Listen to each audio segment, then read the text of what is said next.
Sir, Yeah. I just want to say with the assignment, like lab 3 and 4, a lot of people were having problems. Like myself, I wasn't even able to access the assignments, and others were putting in the right answer and were getting it wrong, even though it said the exact answer that they inputted. Would there be a way to check that for the next labs?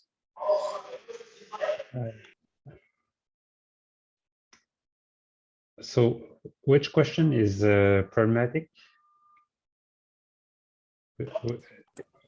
Like, would there be a way to verify that the labs are functioning for the next one, just so that we don't run into problems like that again? Yeah, so I have the questions Yeah, that are problematic, at least for me. yeah, Like okay, go ahead. Wait, they were, oh wait, no, I have to look for the number.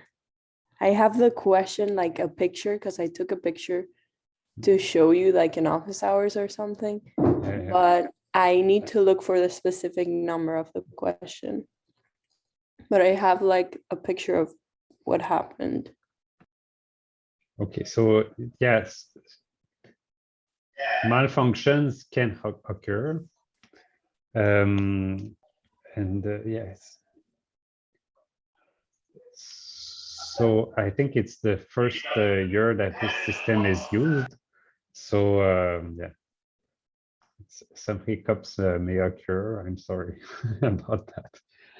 Let me know which questions are especially problematic, and I can look into them.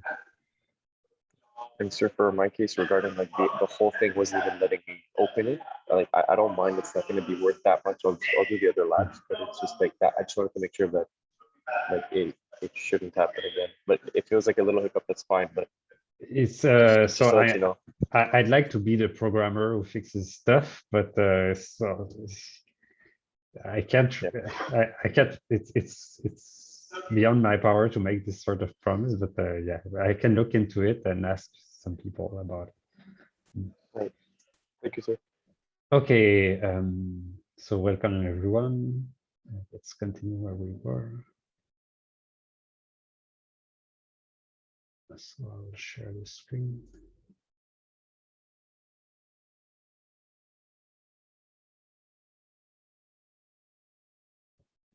All right, so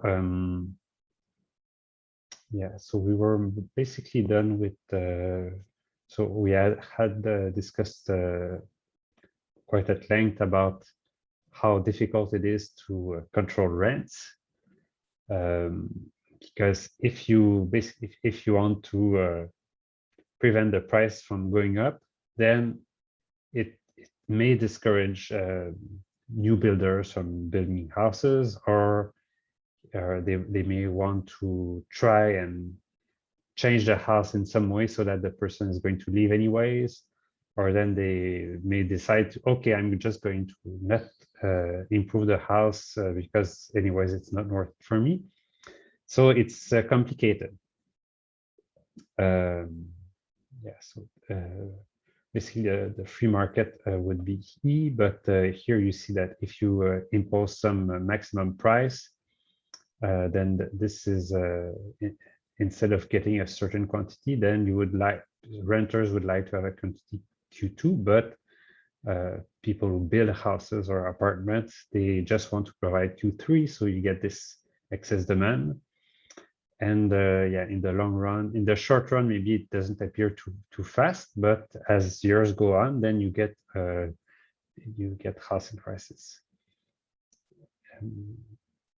Yeah, so this is about the Ontario case. So they instituted the price controls in 1975.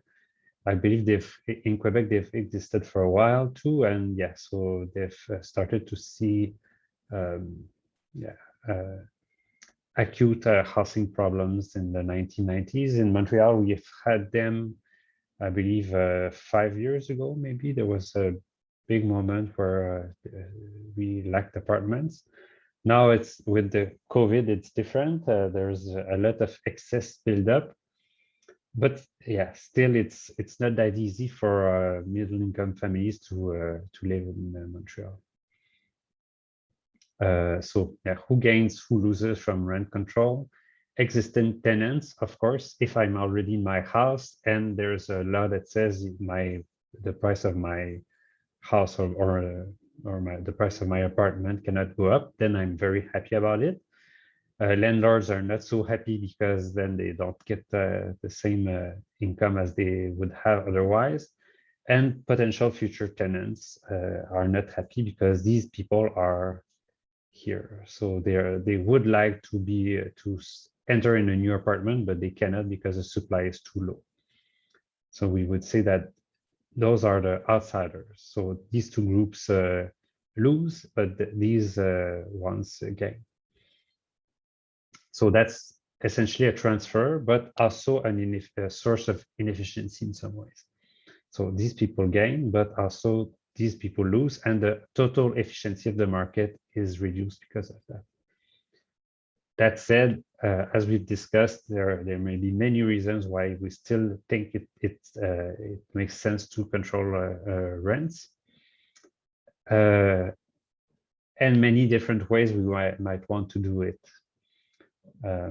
Yeah, so alternative policies. So you could decide that rents cannot go up. So that's convenient for governments to do that, usually because they don't have to spend any money. So it's not like they have to raise taxes and give some money to some groups. They just say, oh, the law is the price is the price. So usually, since a lot of people are actually renters, that makes them happy. But then there may be some other ways. So some other way might be to subsidize rent, simply subsidize housing. So you say, oh, well, if you want to enter in an apartment, then you get some subsidy or some tax. Yeah, so you have to pay less taxes, and you're able to afford rents. So that's good because that doesn't distort all that much the markets as much as price controls would, but in a way that's yeah, that's still distortive because you have to subsidize, and subsidies create inefficiencies too. Yeah, so whatever policy is adopted, it has resources costs. Yeah, income assistance. But here there's this is my personal opinion on all of this. So this is the official. So my personal opinion is the following. Personal opinion.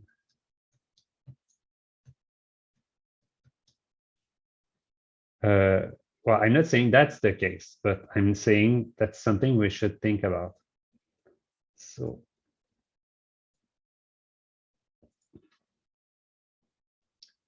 if the goal is to, oops, helping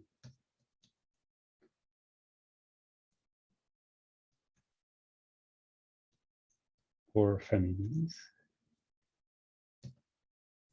why not make this tax system more progressive?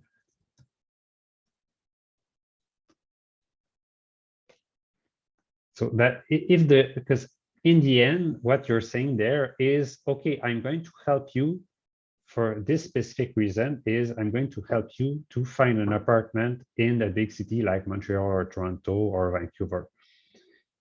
But you know, if I'm a poor family and I live in not in Montreal, but in I don't know, Saint-Hyacinthe or Sherbrooke or some place where rents are not that high, well, maybe there's some way I could take advantage of this government policy by moving to Montreal and having a lower rent and working there. But maybe I would just be happy staying in Sherbrooke or Saint-Hyacinthe and having a nice life there and having a job there. So why would the government make that choice for me? Why would we say that it's good that Montreal or Toronto becomes even more dense? maybe there are some reasons like, oh, it's good that you have mixed neighborhood with more fortunate or less fortunate people. That may be some reason, but so the underlying thing I want to highlight here is whatever policy you implement, you have to think about what choice you're making. Here, what we're saying is we're declaring that it's a good thing that that living downtown Montreal or living in Montreal be affordable for lower income families. Maybe they would like to have the money and send their child to a university with it. I don't know. Maybe that would be a choice that they would prefer for themselves. So that's I don't know if there's somebody who has some opinion about this.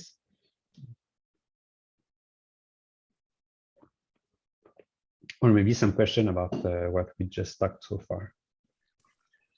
By saying that you want to make the tax system more progressive, you mean so like the more income you make, the more you pay? Oh yeah, okay, so yeah, progressive tax system.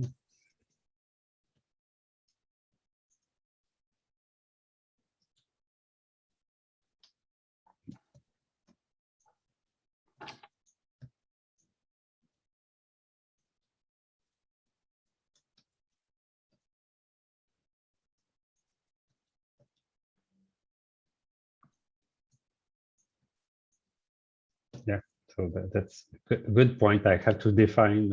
I shouldn't assume that everybody knows everything. So yeah, exactly. That's what I'm saying. I think that wouldn't work long term because it would disincentivize success, because you're going to be thinking like people are going to think, what's the point of trying to make more when I'm just going to lose more money in my taxes? Ah, all right, all right. So what you're saying is taxes are discouraging work. Not necessarily. What I'm trying to say is maybe we should just keep a flat tax rate. If you think about it, say 15% of 150,000 is a bigger amount than say 15% of 50,000. That's not how taxes work.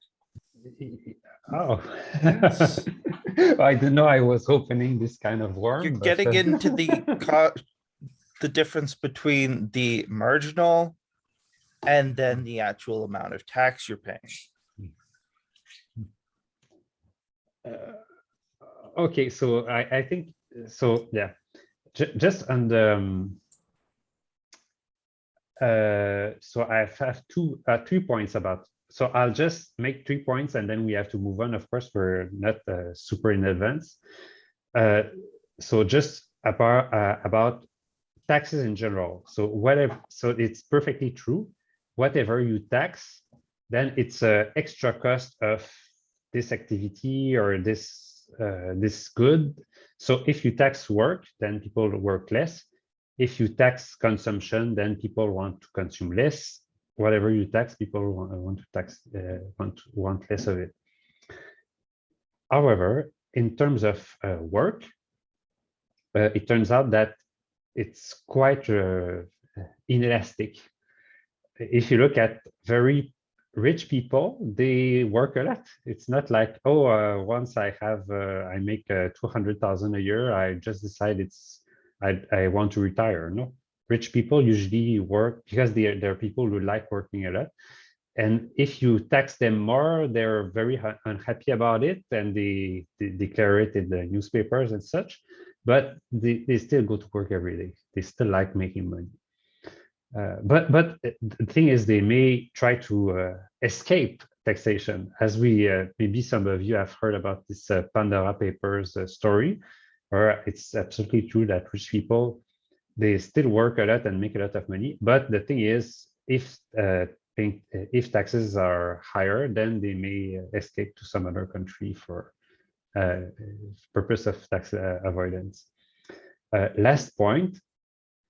So, something else you have just said is, okay, maybe if the taxes are higher, people are in the long run going to not make themselves productive because they are going to think, what's the point? Well, this is probably not so true because we have realized that, especially for children, so if you have if you're rather poor as in your childhood, then it's very difficult to go to achieve your full potential. So if you have a segment of society that has access to good education and half of your society that doesn't, then it's in the half that doesn't have access to good education, you may have Einsteins in there. You may have geniuses that could have been extremely productive and made a very good contribution, but just couldn't because they couldn't achieve their potential. So that's a key part of why you would want to have a progressive tax system, and why you would especially want to invest in health and education for lower income families. All right, but so this is a huge debate. It's much larger than just housing, but yeah, I'm happy that people are opinionated, and we'll go back to that later. All right. By the way, let's just go to market efficiency. So as I was saying, so if you impose some, if you start with perfect competition, then whatever you do is inefficient. That's by definition. If things are as good as they can be, then there's this expression: if it's not broken, don't fix it. So what we're saying is we're starting with a theoretical starting point in which we imagine that some market is working perfectly, no problem. Then in that case, whatever you do, if you impose a quantity control or price control, tax, subsidy, whatever, then it's inefficient. So that's what we're saying here. For instance, if you impose minimum wage, well, so it's going to affect positively some workers, but negatively some others. But as a whole, yeah, not that much. So that's what we're going to see here: market efficiency. All right. So to understand this, first understand that demand is value and supply is cost. Why is that the case? Why is demand value? Simply put, demand is the market demand. So if I have my market demand there,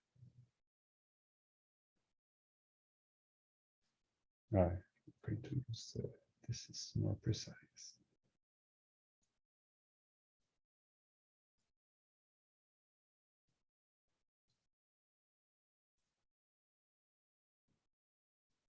So what is this market demand? So it's so if, for instance, the quantity is this quantity there, so that's quantity, that's price. So it means that if I am at this quantity, then this price here is the highest price that would be paid by consumers to consume this good. In other words, it's the marginal willingness to pay for something. It's like if I go to a store and the store owner looks in my eyes and see, okay, I think that person is going to be indifferent between buying and not buying if the price is exactly $25. If it's 25 and 1 cent, that person is going to leave my store, and 24 and 99, then I would have been able to make 1 cent more. So this is what we mean by demand as value. It's a reflection of how valuable it is for me. And of course, if the quantity is low, we see that the people who will be buying the good will be really willing to buy a to buy it at a very high price because that good has a very high value for them. So that yeah, so that's what we mean by value. Now cost, you have the other side of this equation there.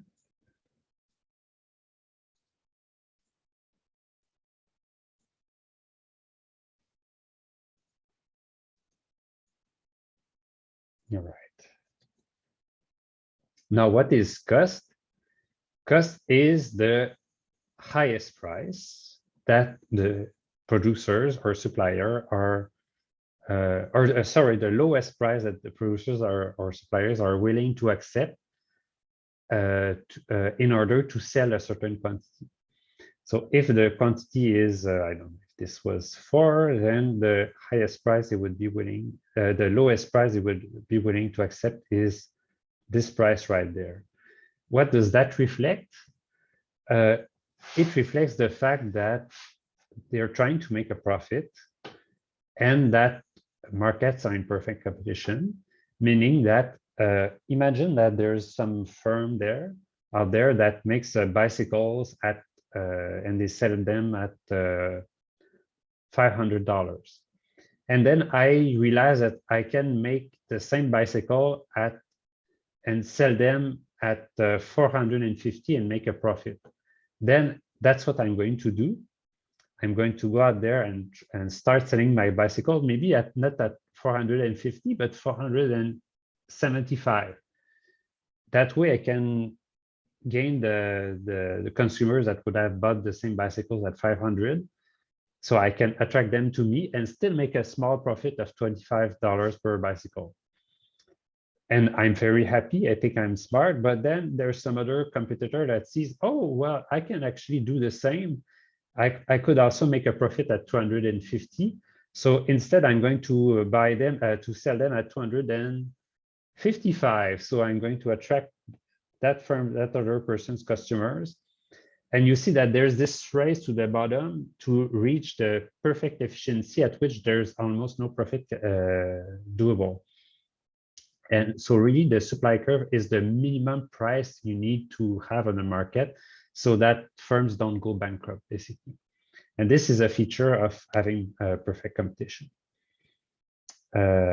So that's what I was saying. And then what is the market equilibrium? Then it's the interplay of these two forces that creates an outcome in which we get the maximum efficiency in the market.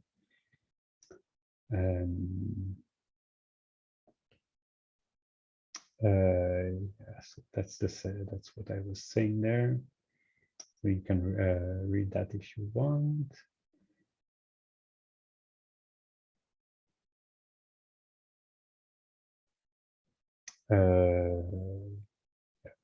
Yeah, so that's still the same. So here the quantity A is when there are very few pizzas and the only people who buy them are people who love pizzas and they're going to die if they don't get it. These people, for them, it's too expensive. They don't want to buy it. But then if the price goes down, then at some point they're willing to buy it. So yeah. So that's the demand curve. And the supply curve is the opposite, as I was saying. So here are, so at this point, are these firms, oh yeah, so let me just see if you understand well. So at this point, are these firms at point E efficient or inefficient? Inefficient. They're inefficient, why?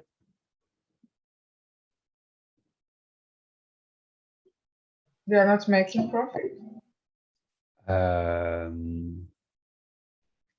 Yeah, so we're saying here is if it were in perfect competition, then anywhere I am, it's a point at which, so if there are 300 pizzas sold, then the price must be 15 so that firms just break even. So they're not making a loss necessarily, but they are not making a big profit also.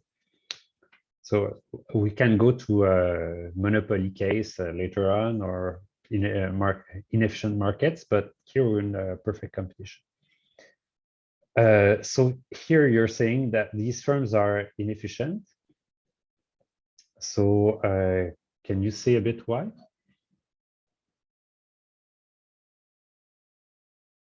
The price per pizza seems to be the same at every time. For $5, you can get 100 pizzas. For $10, you can get 200. Like the price, like the quantity per price does not change. Yeah, so so one thing we have to make sure is this is price per pizza, right? So here the price per pizza is $5. So each pizza is going to cost you $5. Here each pizza costs you $10. Here each pizza costs you $20. So the pizzas here are more expensive. Pizzas here are cheaper.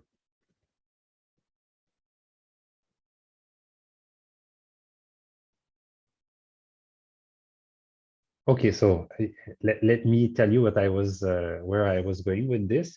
Well, actually, these firms are the most efficient one of them all, because we're asking. So, is there anybody in Montreal that is able to give me a pizza at $5? And very few firms are able to do it, but so there are some maybe super efficient firms that are able to do it. And but there are a few of them, so only 100 pizzas are going to be produced at that price, but it's a super low price.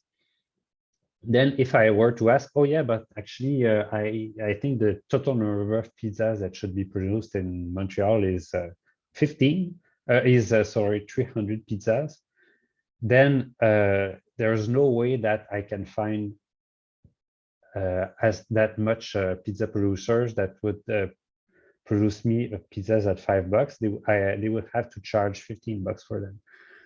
So that's so the more pizzas I produce, the more inefficient I get in a way. Maybe it's not inefficient, but the higher they're going to cost for some reason. Maybe it's because now I have to buy, I have to import some cheese from abroad that I didn't have to before, for instance. So the costs are going to rise. So this is a reflection of what happens there. So the higher the number of pizza, the higher it, more it costs me to produce them. Right. So this is, yeah. So this just to be sure that this is not total the total cost. It's the cost per unit. What is the total cost? Well, I can try it for you. Somebody knows what is the total cost?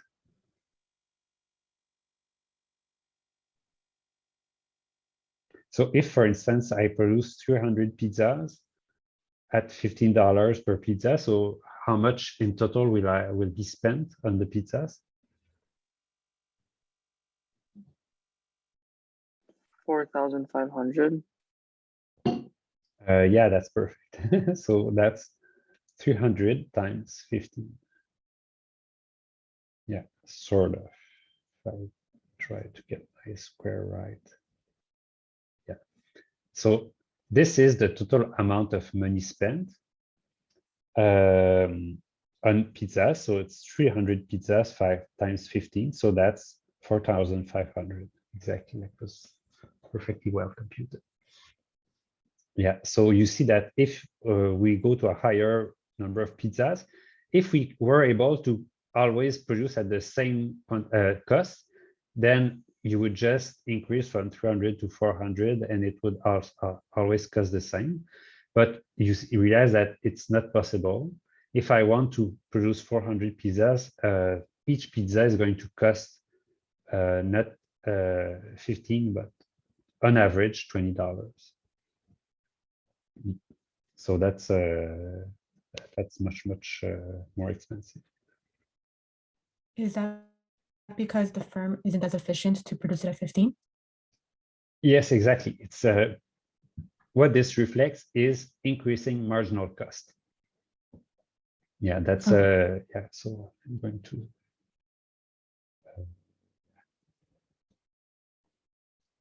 supply is positive.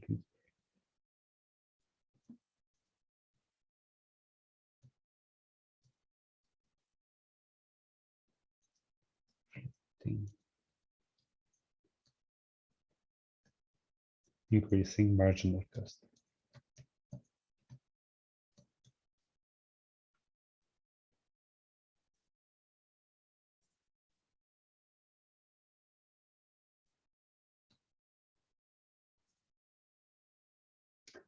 Okay, so and now what is the market equilibrium?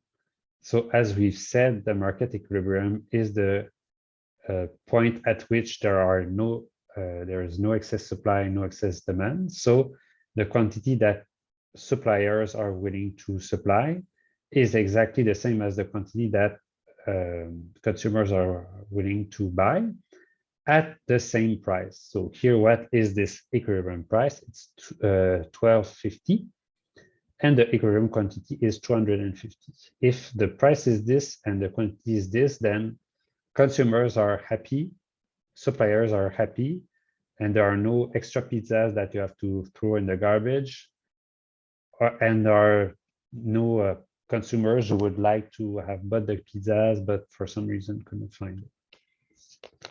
Yeah, so that's the nirvana of perfect competition, market equilibrium bliss, where everybody's happy and we're all in paradise. So is that always the case? No, because many markets are not perfectly competitive, but in this abstract sort of market, then yes, this is the case. Yeah, and so what is the total surplus on that market? So the surplus is a notion of what is the benefit for this the existence of this market brings to the world, where you can just see here, it's this shaded area there. That's for each unit produced, how much would the consumer be willing to spend minus how much it actually costs to produce. So you see that here, if the quantity of pizza is 1, so there's only 1 pizza and the marginal cost is very low. It's almost free to produce it. And since there's only 1 pizza, then the first person who would be willing to buy that pizza is a person who would be so happy to buy that pizza. So the surplus of that first unit is extremely high. It's almost 15, 20, 25, almost 25. And then as you increase the number of pizzas on the market, then first of all, the marginal cost increases. So it costs more and more per pizza to produce, and more and more people can start buying the pizzas, but they would be not as willing as the first person to pay a high price for them.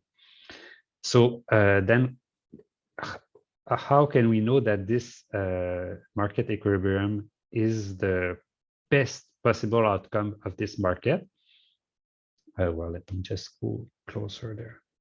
So what I can ask is, well, what would happen if I started from there and I was saying myself, oh, let's not produce 250, but produce 300 pizzas.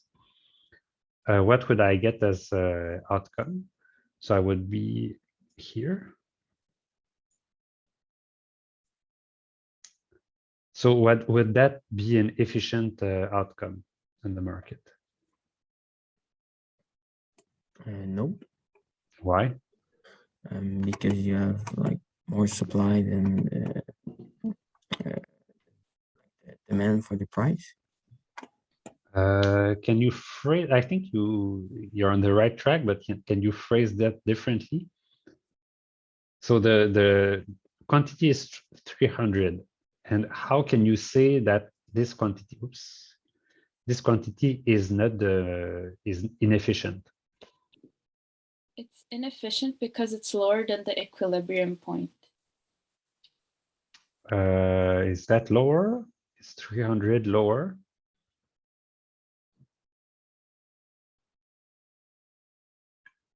It's actually efficient, sir. I don't understand how it's inefficient.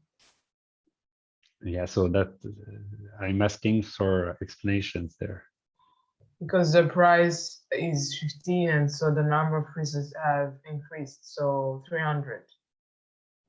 So at 300, so ask yourself, if there are 300 pizzas produced, what are the cost per pizzas to produce them?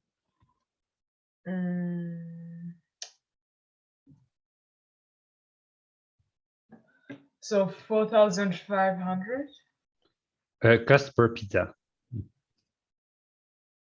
Oh, per Let me go back. pizza. Okay, so that means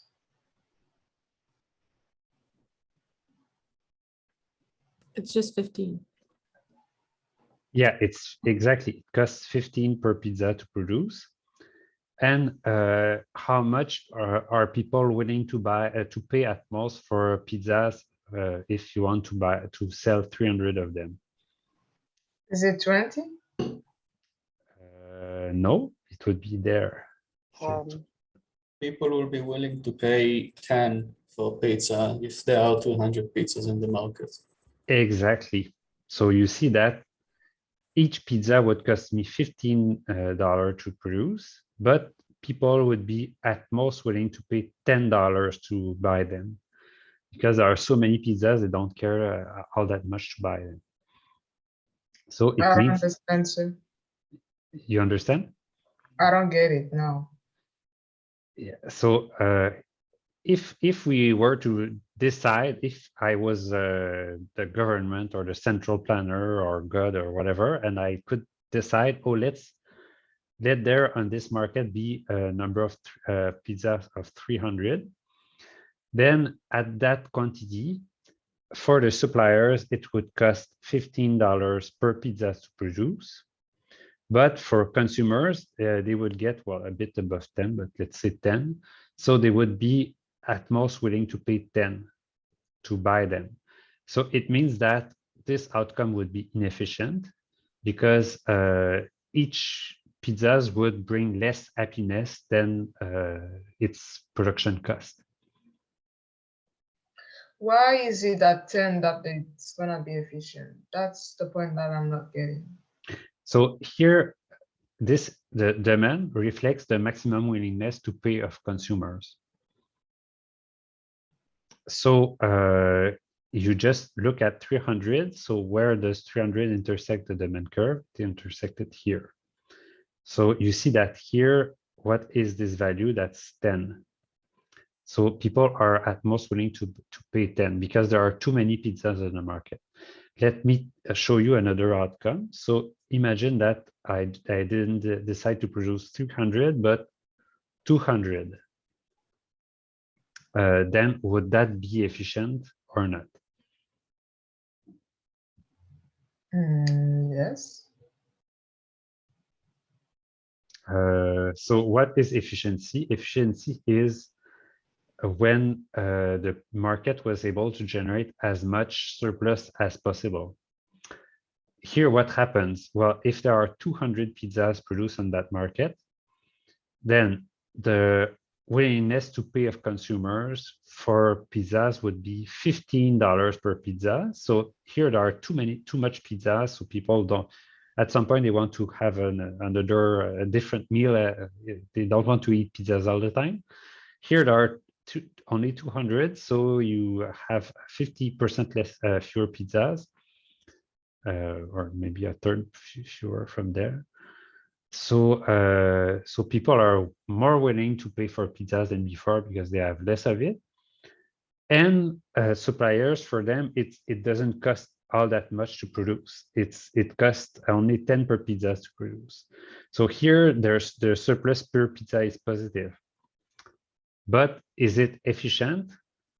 Well, no, because from 200, I could say, for instance, produce 200 and let's say 210 pizzas or 215 pizzas. And here, would that still be profitable to do so? Well, yes, because here the consumers will still be willing to pay maybe 13 per pizzas, and the cost would be maybe 12. So there will still be a surplus per pizza. So the point of equilibrium here is when there is absolutely no surplus being created. For the last pizza, the cost was exactly $12.50, and the willingness to pay of the consumer, the last consumer in the market who bought it, was exactly $12.50. So it's whether that was a good pizza or bad pizza, it doesn't matter. It was exactly the last pizza that should be produced. 1 unit more and it becomes inefficient because it costs too much per compared to the willingness to pay. And 1 unit less, it means that this unit should have been produced. So if I understand what determines the efficiency of something, is it the demand or the supply curve? What do you look at? So both. You ask yourself, are people more willing to spend or less willing to spend for that quantity?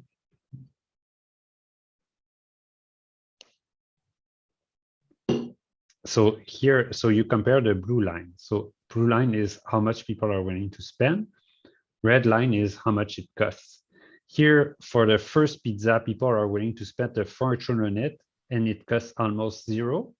So it makes total sense to produce it. But then the second pizza, it brings less surplus and then less surplus and then less surplus until you get to the market equilibrium, at which point the last pizza here produced, the 250th pizza, cost exactly the same as it brought happiness to the consumers. Professor? Yeah. I'm not sure I completely understand. So the section 1, 2, and 3 is the pizza market efficient there? So 1, 2, and 3 is, I don't know what they represent there. So 1 is a section in which pizzas have a huge surplus. So here people are willing to pay a lot for them and they cost very little. Then 2 is a bit less and 3 is even less so. And then if you continue, if you had 4 here, then 4 would start being inefficient, because here the pizzas would cost more than people's willingness to pay for them.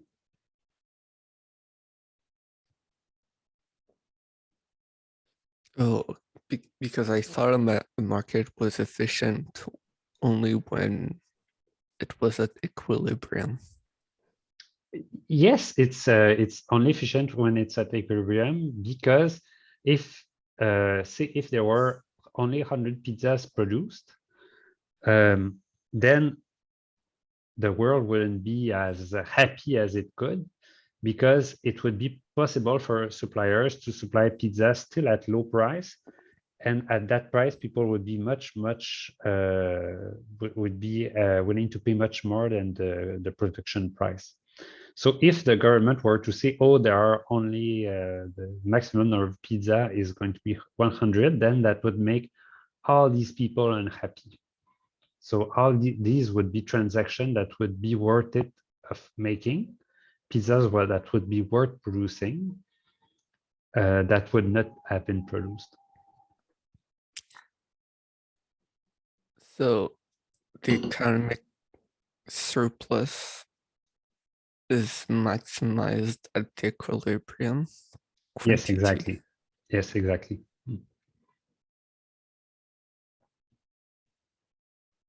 I don't understand that, because you said that the surplus is like the blue line minus the red line, but if we're at equilibrium, there's no surplus. Surplus is 0. Yes, but It's there not was maximized. Yes, but there was surplus. Exactly. What you want is to maximize the total surplus created by all the pizzas that you have been producing. So if you are there, the surplus that you made for the first pizza is still exists. It didn't disappear. Oh, okay. Mm-hmm. It's just so. Yeah, go ahead. Could you repeat what you just said? So if you produce 250 pizzas, then the surplus that you had at producing the first, the second, the third, it's still there. So what you want is to produce the maximum total surplus possible. So for the first pizza, the surplus was 25, then the second was a bit less, a bit less, a bit less. So for the 100th pizza, the surplus was 20 minus 5. so it was 15. Then the 200th pizza, the surplus was 15 minus 10, so it was 5, but it still was a surplus. And then the last pizza produced at 250 is exactly 0, because at that quantity, a willingness to pay is exactly equal to the cost of producing that pizza. And if you go higher than that, then it becomes inefficient. So we have to stop here. It's a bit like if I'm a firm and I ask myself, how much should I produce? So if it costs me, if my sales price is 20 and the first units cost me $5 per unit to produce, then I should produce more and more and more and going to make a profit. And I should produce as long as I'm able to produce my units lower than the sales cost. Here is the market should produce as long as it's able to produce at a lower cost than the willingness to pay. All right. I think I get it, but the word that gets me confused is maximized. In that case, you're trying to minimize the cost because like you're trying to get the maximum happiness in the world. And you do that by producing as much as possible, but not too much. So as much as possible is 250 because all of these 250 pizzas made people happy and were not so expensive to produce. Ask yourself, at 200 pizza, if the government decides to only produce, to restrict the number of pizzas at 200, what would happen in the world? Well, these pizzas from 200 to 250, they would have cost between $10 and $12.50 to produce, but brought happiness between $15 and $12.50. So these people would have happily eaten pizzas, and you just prevent them from eating it. So that would be a loss for the world. So how do you maximize the gain in the world from that market is by allowing the market to reach its equilibrium here. So economic surplus is happiness. Yeah, it's what we call utility in economics, but yeah, it's utility. Okay. All right. So, we go until. Oh yeah, we still have time. So.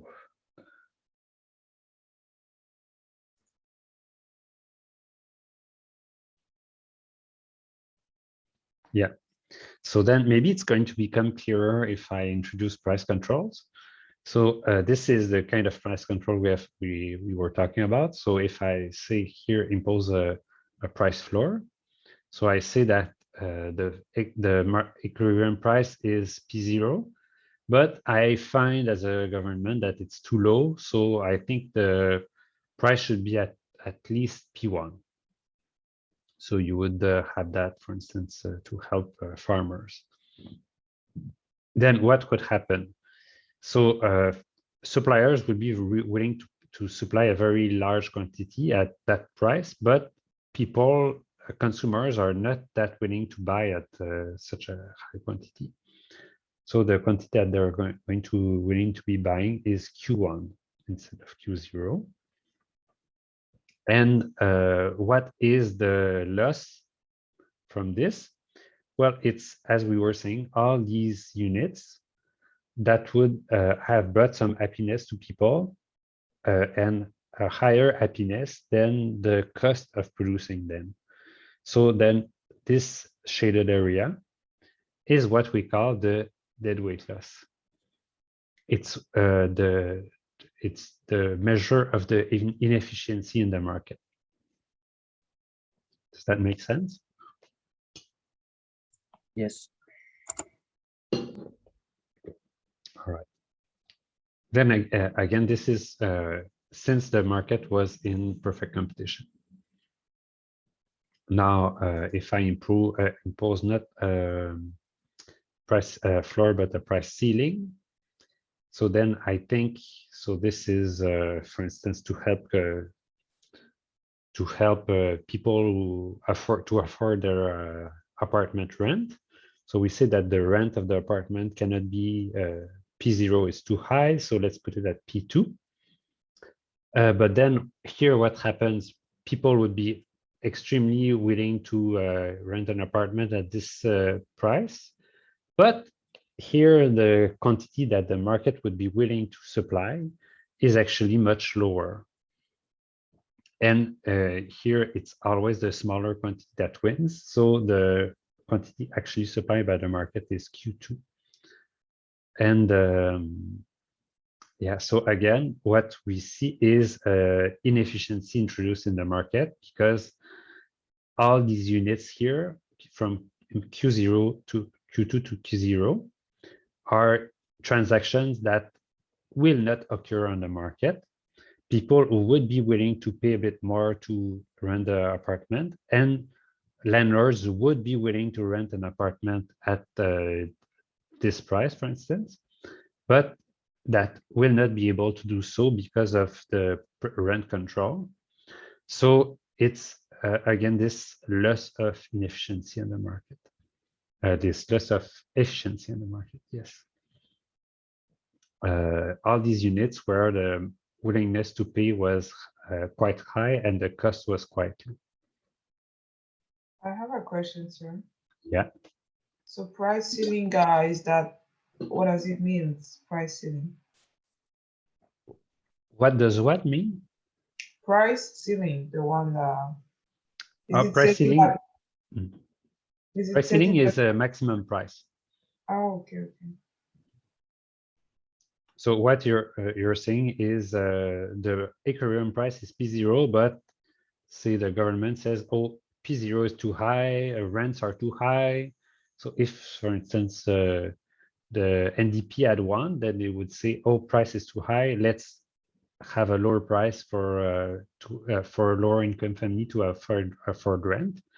But if the rent market was efficient, then if you impose a price ceiling, it creates some efficiency there.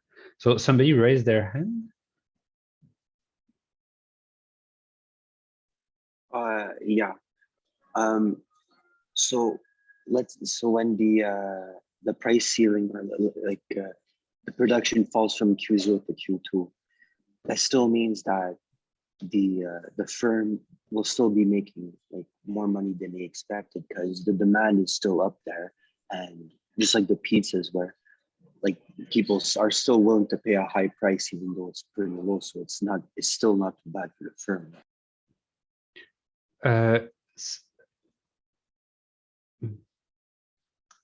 Yeah, so here what happens at Q2? Well, the apartments that still get rented are, there's a quantity Q2 of them, right? And yes, so the people who are able to find an apartment, even if the quantity is lower, these people are super happy because look at that. They would be willing to pay a super high price, and the actual price that they get to pay is P2. So all of that is money in the bank for them. If I'm willing to spend $2,000 on my apartment, but it only costs me $500, I'm super happy. I can use that money and go to Paris or Las Vegas and spend it all, for instance. So that's surplus for me. So those people are those people who still stay in the apartment, or in the pizza example. So those people who get to buy their pizza at a low price, while they would be willing to pay very, very high for their pizzas, they're super happy. Problem is some people between Q2 and Q0 those people would have liked to get involved in the market. But because of that price restriction, then that quantity is not available anymore in the market. So in the rent market, it would have been some people who would have been willing to move to Montreal and find an apartment here. But now there's a housing crisis. There's a excess demand compared to the supply. So all these transactions will not occur. All these transactions that would have made sense from an economics point of view, because it would have made more people happy compared to the unit cost, then they're not occurring.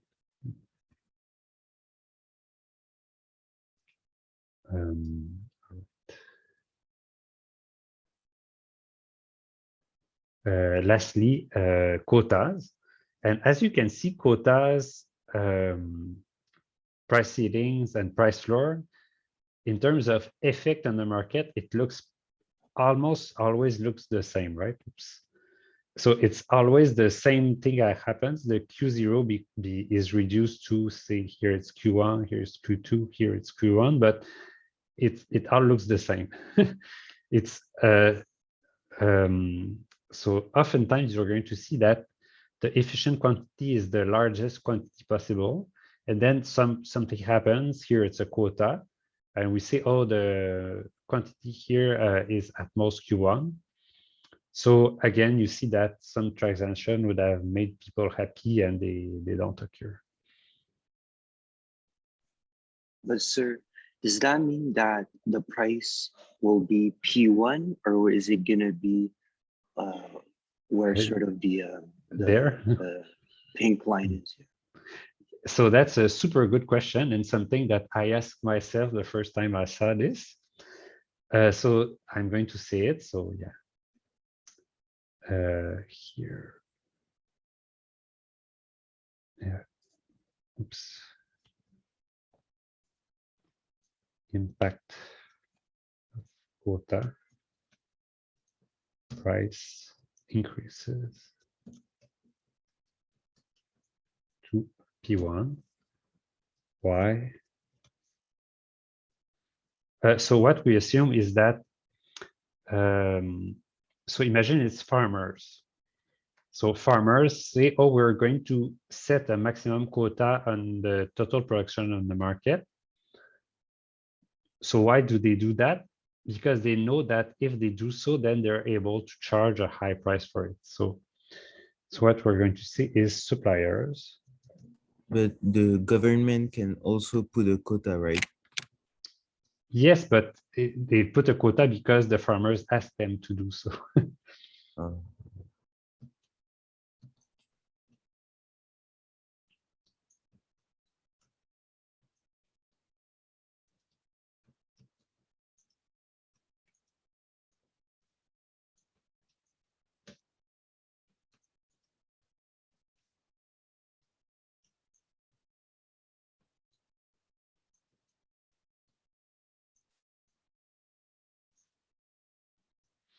And note the following. This is going to be the same thing that happens with a monopoly. So that's exactly what a monopoly does. And a monopoly says, oh, I'm the only supplier on the market. I'm going to restrict the quantity supplied so that I'm able to hike the price. And people are going to accept paying a high quantity because here people are more desperate to buy the good.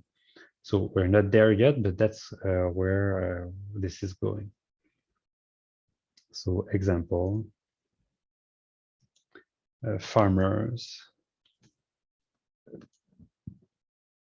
who impose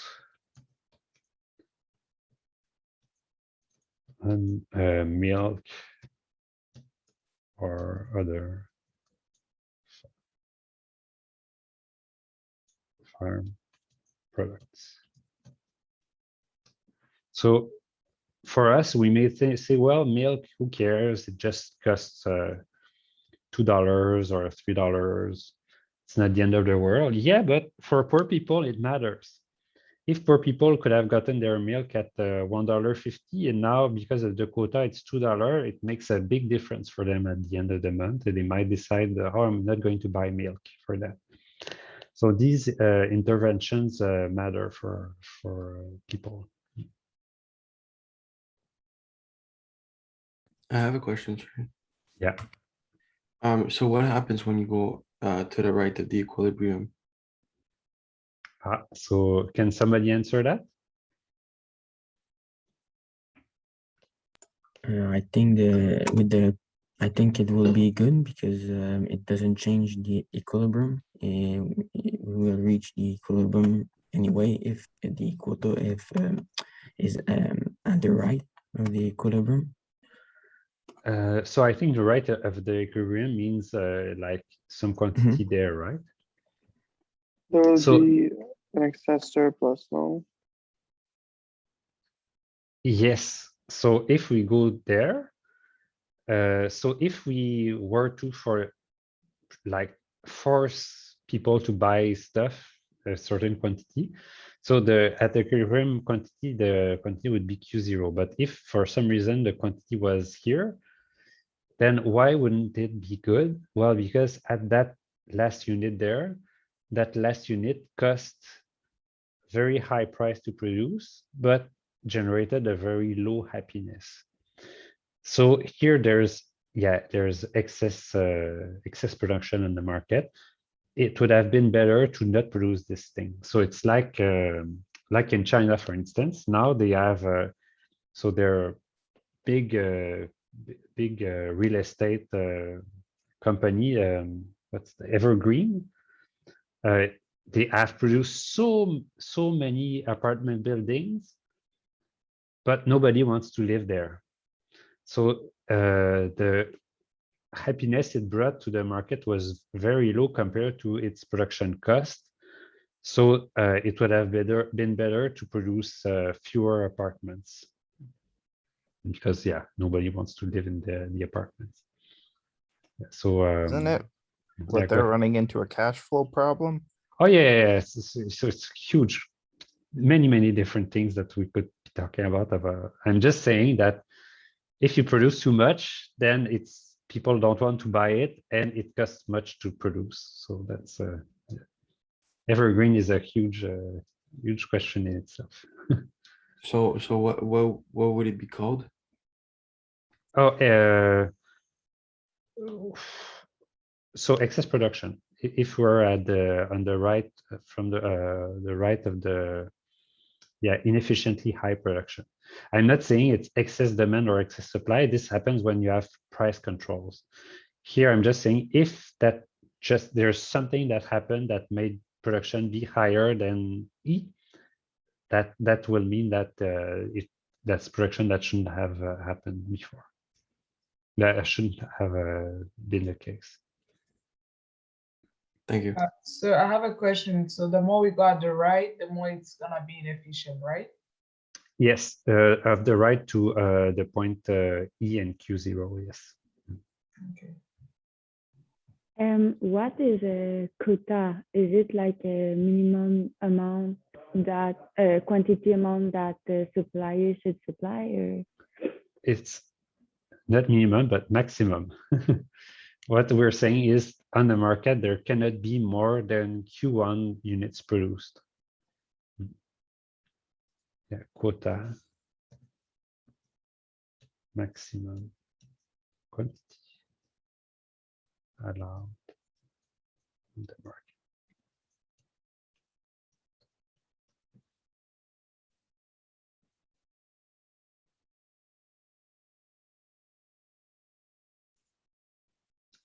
Okay, so why the government intervene in the rice free market when outcome is so why would the that's a weird sentence. Why does the government intervene in the rice free market when outcome is efficient? Well, if the outcome is inefficient. Okay, if the outcome of intervening is inefficient. Well, because there are some groups asked for it.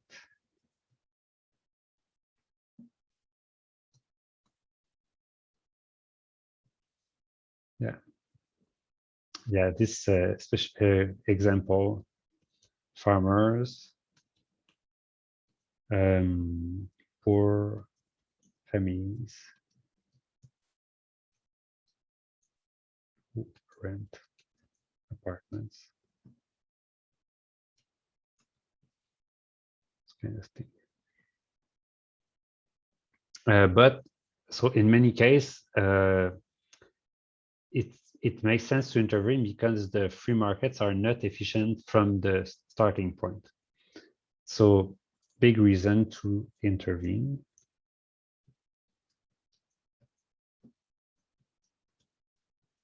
If markets were not efficient in the first place.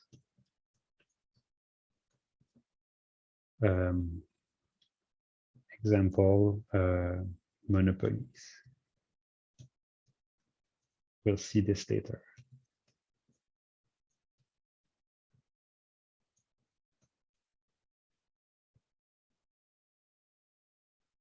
Yeah, so is it a worthwhile cost?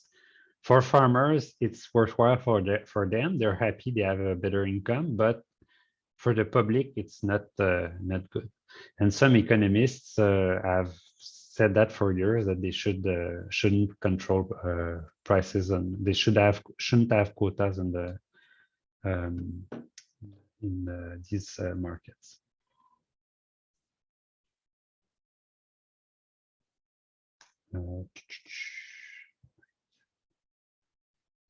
Yeah, policymakers are making normative judgments because it creates inefficiency, but they're saying, okay, this inefficiency may have distributive effects.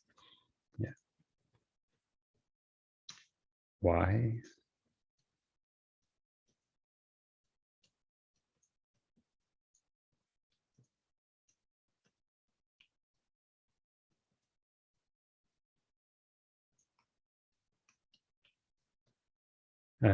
For instance, poor families pay less for rents. And landlords are rich. That's what we're assuming here. Oh, it's good to have. So if say families that rented apartments were rich, but landlords were poor, then you would say, well, why would you make the rent lower? Because it already helps rich people. So what we have behind in our mind is, yeah, but families are poor and the landlords who own the apartments already make money. So it makes sense to somehow transfer money from the landlords to poor families. Is that the case? Is that not the case? That depends on the context, but that's the sort of normative judgment that the government is making. Yeah, and the job of economists is undertake positive analysis. So we understand that the market will become less efficient if we do them. So the goal is to say, yes, you can introduce price controls for farmers or for apartments or for pizzas or whatever you want. But here are the possible side effects of that. Right?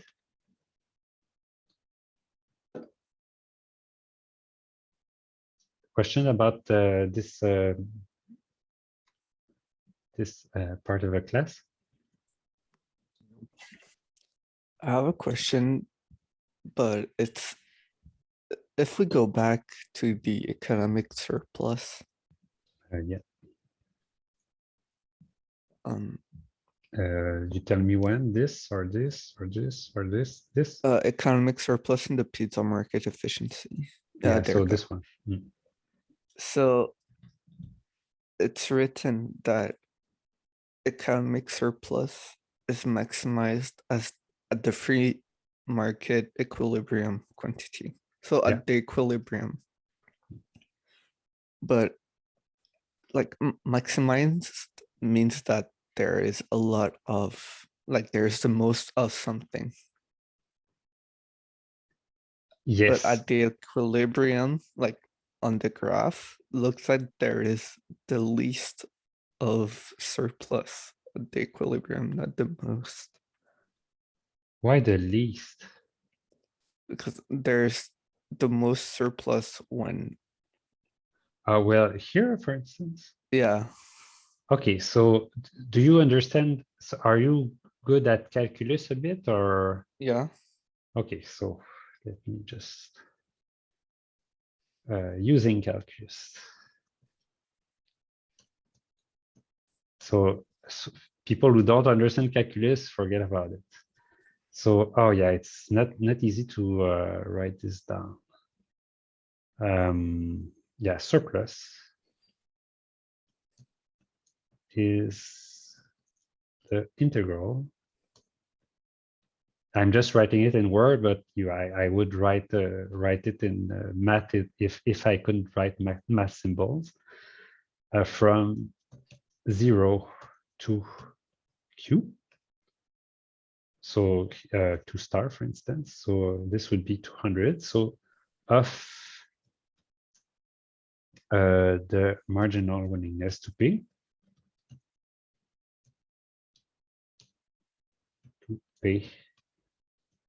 For each quantity Q minus the marginal cost of producing the unit Q. And then you integrate this dq. Yeah, let me just write it very quickly in math since I have a few seconds. All right, so surplus is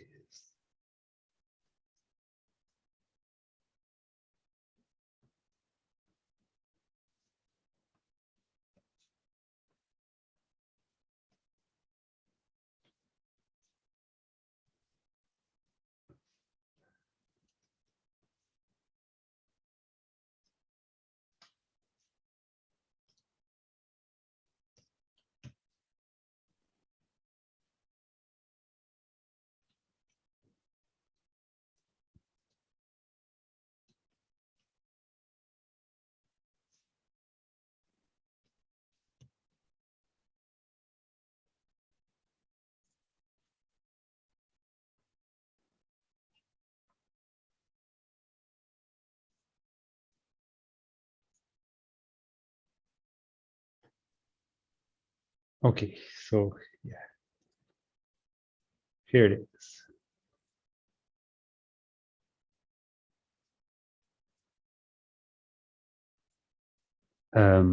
Okay, so those who don't understand calculus, don't worry about it, but basically this is it.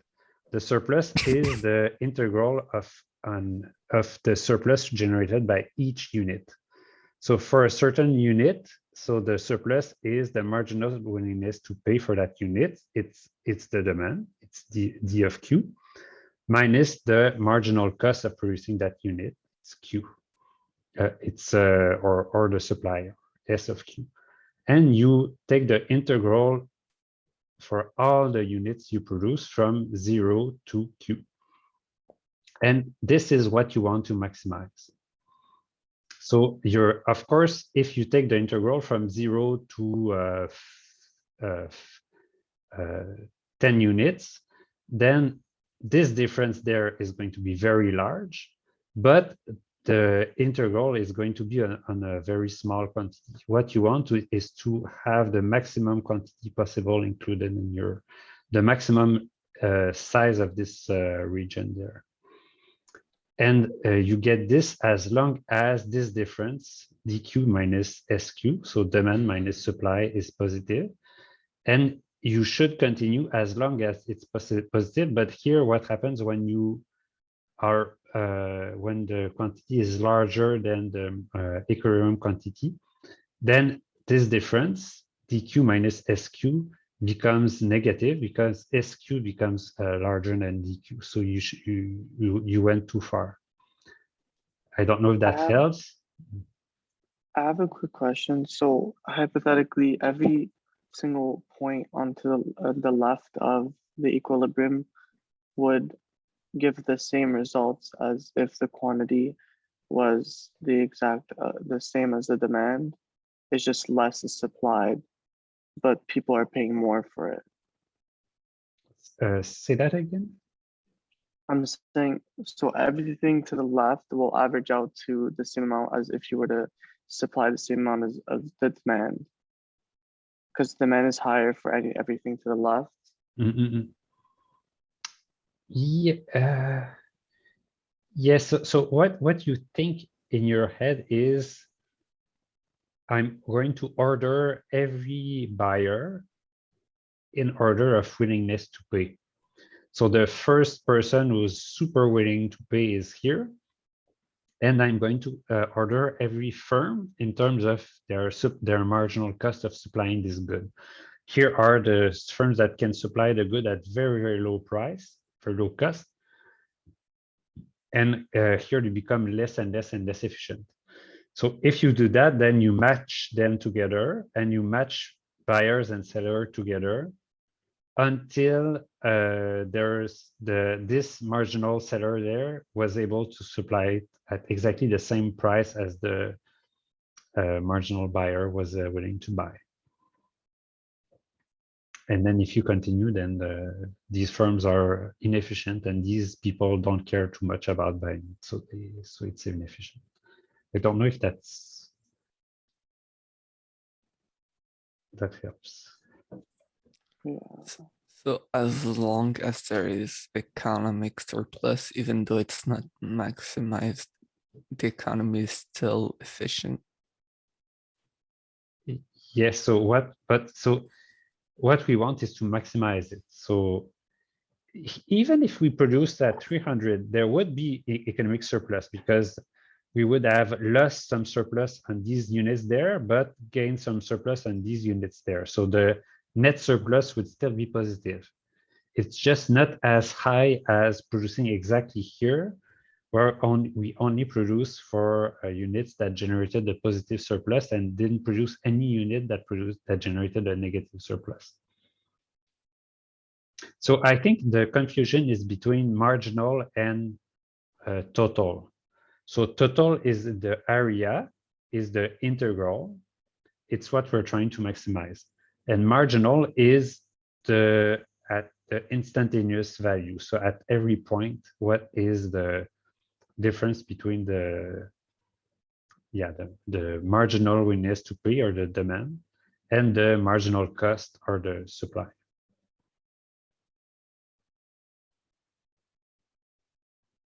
All right, so anyways, we're out of time. So I'm going to say that take care that the class is over and we're going to start the next chapter next time. So I have a question regarding the previous chapter. Yeah.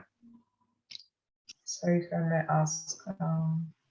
So is it something about the class or? No, it's not related about the class, not even this chapter. It's just regarding the previous chapters. It's chapter 3 regarding the lab I was practicing, and so I had a question regarding. Okay, so here's what I'm going to do. I'm going to stop the class. Okay. So the recording stops, and then we can. So let's take a 5-minute break, and then I can answer these questions. Okay, so thanks everyone, and yeah, and see you soon. Thank you. Thank you so much. Bye.